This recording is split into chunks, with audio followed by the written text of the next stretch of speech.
Sir मुझे ये बताएं कि मैं फॉरेन इन्वेस्टर हूं, मैं पाकिस्तान $10 मिलियन लेके आता हूं। आज उसकी वैल्यू $10 मिलियन की एक एक्सचेंज रेट के मुताबिक मैंने इन्वेस्ट कर दिया, लेकिन 15 दिन बाद वो करेंसी डिवैल्यू हो जाती है और मेरा $10 मिलियन $5 मिलियन रह जाता है, और 6 महीने बाद और डिवैल्यू हो जाती है, मेरा वो $10 मिलियन $2 मिलियन रह जाता है। और अगर साल बाद और डिवैल्यू होती है तो मेरा वो जो पैसा है, फॉरेन डायरेक्ट इन्वेस्टमेंट ने मुझे जो अंडे देने थे, अंडे तो क्या, जो मेरी मुर्गियों की वैल्यू थी वो भी कम होती जा रही है in language of Imran Khan साहब। तो मेरा तो मसला ये है कि मैं as a foreign investor Pakistan आ ही नहीं सकता, क्योंकि मेरे पास यहाँ पे मुझे हर्ट करने के लिए, तकलीफ देने के लिए तमाम पॉलिसीज वो हैं जो इनकंसिस्टेंट हैं, जो डिसेप्टिव हैं, जो धोखा देती हैं। ऊपर से कुछ है, अंदर से कुछ और है। तो मैं तो सर आपके सोल्यूशन के साथ इत्तेफाक नहीं कर पाऊंगा। I am sorry to say that. नहीं, बाकी तो बात तो आपकी 100% सही। जब तक हम इंसेंटिवाइज नहीं करेंगे, जब तक हम एक्सचेंज रेट को स्टेबलाइज नहीं करेंगे, हाँ, यहां मैं आपके साथ हूं। हाँ, तब तक देखे ना, आप रुपए को 500 पे कर दें डॉलर, वो कोई इशू नहीं है। आप देखें जैपनीज येन देख लें, वो भी बहुत ऊपर है।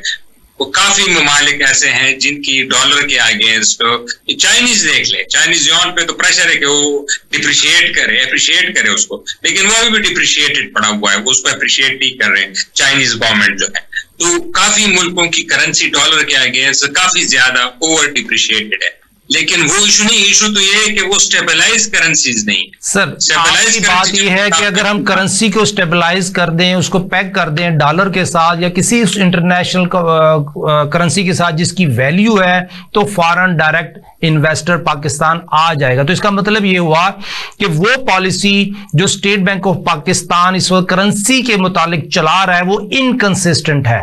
उसको कंसिस्टेंट कर दें तो आपका सॉल्यूशन एप्लीकेबल है। अगर उसको कंसिस्टेंट नहीं करते, वो इनकंसिस्टेंट रहती है, वो डिसेप्टिव रहती है, तो आपका सॉल्यूशन बिल्कुल एप्लीकेबल नहीं है। तो सर इसमें हमारे लिए जो जब भी करेंसी डिवैल्यू होती है, हमारी महंगाई को 4 चांद लग जाते हैं, 4 मरतबा 40 मरतबा बढ़ना शुरू हो जाती है स्नोबॉल फैक्टर की वजह से। इसी में ही हम लॉस कर जाते हैं, इसी वजह से महंगाई होती है, इसी वजह से इन्फ्लेशन बढ़ती है। अब बात ये आती है जो हमने शुरू किया था कि इन्फ्लेशन रेट सिंगल डिजिट आ गया। अब सिंगल डिजिट आ गया तो उसके बाद जो महंगाई है वो कह रहे हैं जी कम हो रही है। इसके पीछे जो मेजर फैक्टर है वो ये है कि इस वक्त 22 करोड़ अवाम अपने हैंड टू माउथ जिंदगी गुजार रहे हैं, 1 से 2 वक्त का खाना खा रहे हैं 22 करोड़ अवाम। तो इसका मतलब यह है कि हमारे पास स्पेंड करने के लिए 1 रुपया नहीं है। तो उसका मतलब यह हुआ कि जो हमारी मार्केट में प्रोडक्ट्स हैं उसको बाय करने वाला कोई नहीं है, फल फ्रूट खरीदने वाला कोई नहीं है, सब्जी खरीदने वाला कोई नहीं है, तो उसकी वैल्यू ऑटोमेटिक कम हो रही है। ये क्या मैं ठीक कह रहा हूं? इसके ऊपर जरा रोशनी डालिए।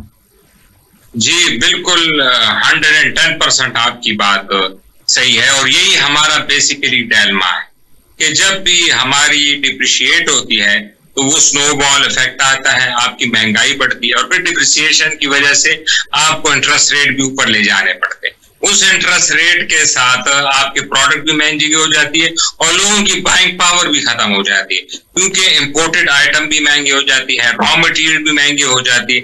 उस वजह से जो इंडस्ट्री का लॉकडाउन हो जाता है, इंडस्ट्री बंद होने लगती है, लोग रोजगारों से बेरोजगारी, जॉबलेसनेस बढ़ती है, तो लोगों के पास जेब में पैसा नहीं रहता। इसमें मैं आपका जिक्र कर दूं कि जो अगर आपको हमें सीखना चाहिए बाकी ममालिक से, आपने ऑफ कैमरा भी बड़ा अच्छा बताया लबनान का और मिस्र का, तो मेरा अपना एक तजिया है कि ये जो अर्जेंटीना की अगर आप हिस्ट्री देखें कि अर्जेंटीना जो 1900 की यानी फर्स्ट वर्ल्ड वॉर से भी पहले, सेकेंड वर्ल्ड वॉर से भी पहले, फर्स्ट वर्ल्ड वॉर से भी पहले, अगर 2 ताकतों को ब्रिटिश एम्पायर के बाद गिना जा रहा था, इकोनॉमिक एक्सपेक्ट प्रेडिक्ट कर रहे थे, तो वो अमेरिका और अर्जेंटीना था कि ये दोनों मुल्क आगे बढ़ेंगी और ये दोनों पे हुक्मरानी करेंगे। और उसकी एक वजह थी बहुत बड़ी, दोनों ममालिक जो कॉन्फ्लिक्ट जोन्स थे यूरोप और एशिया उनसे दूर थे, यानी एक नॉर्थ अमेरिका में था, एक साउथ अमेरिका में था। दोनों ममालिक के पास एक वास्ट फील्ड एग्रीकल्चर लैंड थी, बड़ी जरखेज। यानी 1915-1920 तक दुनिया का 60-70% फूड जो है वो अर्जेंटीना दुनिया को सप्लाई कर रहा था, और इस तरह अमेरिका को। और कहते हैं कि यूरोपियन से जो बड़े बड़े बिजनेसमैन थे उनको अर्जेंटीना एक लैंड ऑफ अपॉर्चुनिटी, जो अमेरिका के बारे में कहते हैं ना, वो तो साउथ में जो था अर्जेंटीना था लैंड ऑफ अपॉर्चुनिटी, वहां जा रहे थे और वहां पे पैसा बना रहे थे। लेकिन वहां पे एक गलती हुई 1920-1930 के दहाई में अर्जेंटीना में, जो अमेरिका से नहीं। और आज हम वो डिफरेंस देख रहे हैं। गलती ये हुई कि, गलती ना कह लें, वेस्टेड इंटरेस्ट कह लें, कि जितना भी बड़ा बिजनेसमैन गया वहां पे इन्वेस्ट करने, तो अर्जेंटीना गवर्नमेंट ने जो वहां के एलीट क्लास थी जिसके पास पैसा था, उसको सारी जमीनें बांट दी।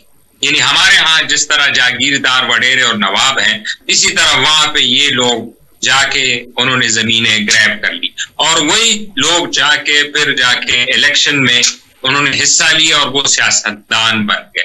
और जब वो उन्होंने, या वो खुद बन गए या उनके बैक पे, उनके पॉलिटिक्स के बैक पे ये लोग सारे थे। तो जितनी भी पॉलिसियां बनने लगी वो सारी ओरिएंटेड थी एक्सपोर्ट ऑफ एग्रीकल्चर फूड्स।